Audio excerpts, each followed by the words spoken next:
मुझे शरल वालो रोहिंग्या न समझो मैं आया नहीं हूँ तारेक ने बेजा हूँ। আমি আপনাদের কাছে আসি নাই, আমি এখন আপনাদের জিজ্ঞেস করতে চাই, আমাকে চিনেন না এমন একজন মানুষ হাত ওঠান। কিন্তু আজকে আমাকে বলা হয়েছে রোহিঙ্গা ধরে নিয়ে আসছেন আপনাদের জেলা সভাপতি। রোহিঙ্গা সদরের এমপির ৫টা লোক সরাইল আশুগঞ্জ মাইনা নিবে না। যদি আপনাদের গায়রতে লাগে, আপনাদের অন্তরে যদি লাগে, তাহলে আমি আপনাদেরকে বলতে চাই আজকের থেকে মাঠে নামতে হবে। 12ই ফেব্রুয়ারি জয় জেলায় আমার থেকে উঠতে হবে। নির্বাচনের বিষয় নিয়ে ক্ষমতার লোভে এমন ভিডিও দেখবো কখনো আশা করিনি। আগে ভিডিওটি দেখুন, তারপরে বলছি। সংগ্রামী সাথী ও বন্ধুগণ,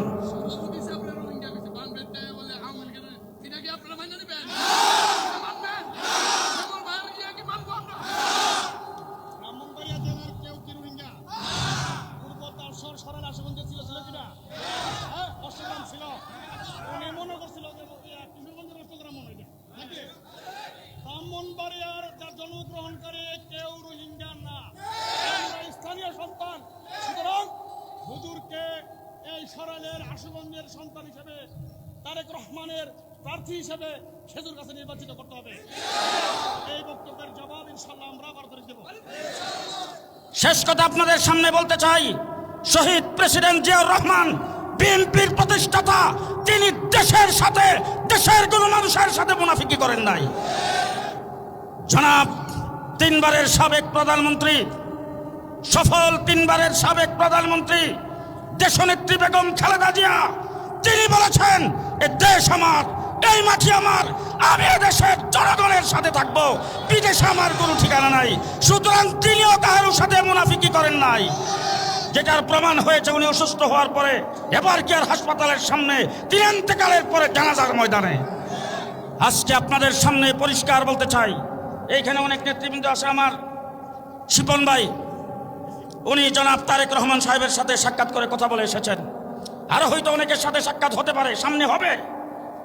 আমি জনাব তারেক রহমান সাহেবের সাথে কথা বলে বুঝেছি উনি উনার মা বাবার পথ ধরে উনি একজন দেশপ্রেমিক। আমার দল জমিয়তে উলামা ইসলাম উনার সাথে জোট করেছে দেশপ্রেমিক হিসাবে, আগামী দিনে দেশ ওনার কাছে নিরাপদ হিসাবে। সুতরাং তিনিও কারোর সাথে পর্যন্ত মুনাফিকি করেন নাই, করবে না। এখন আপনারা যদি জানেন, লন্ডনে কেউ গেছেন কিনা জানি না, আমি প্রতি বছর আসা যাওয়া করি, অনেক শান্তির জীবনযাপন সেখানে। তারেক সাহেব ইচ্ছা করলে ওই জায়গায় আজীবন কাটাইতে পারতেন, ওনার আত্মীয় স্বজন সেখানে ভরপুর, কিন্তু তিনি দেশের মায়া ছাড়তে পারেন নাই। তিনি যখন বাংলাদেশে পাড়া দিয়েছেন, তিনি কোনো নির্যাতনের কথা উল্লেখ করেন নাই, উনার মার উপর নির্যাতন হয়েছে উল্লেখ করেন নাই, উনার কোমর ভেঙেছে, হাত পা ভেঙেছে, নির্যাতন করে উনাকে 17 বছর দেশের বাহিরে রেখেছে, উনি একটা শব্দ উচ্চারণ করেন নাই। উনি দেশের কথা বলেছেন, মাটির কথা বলেছেন, দেশ গঠন করার কথা বলেছেন।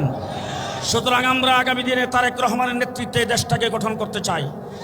দেশের প্রতিটা সেক্টরকে তলাবিহীন জুড়িতে পরিণত করেছেন, দেশের প্রতিটা সেক্টরকে তলাবিহীন জুড়িতে পরিণত করেছেন, দেশের অর্থনীতিকে ভেঙে দিয়েছেন, দেশের প্রতিরক্ষাকে ধ্বংস করেছেন। আগামী দিনে তারেক রহমানের হাত শক্তিশালী করে আমরা সেই দেশকে পুনর্গঠন করতে চাই। কে কে রাজি আছেন হাত তুলে দেখান।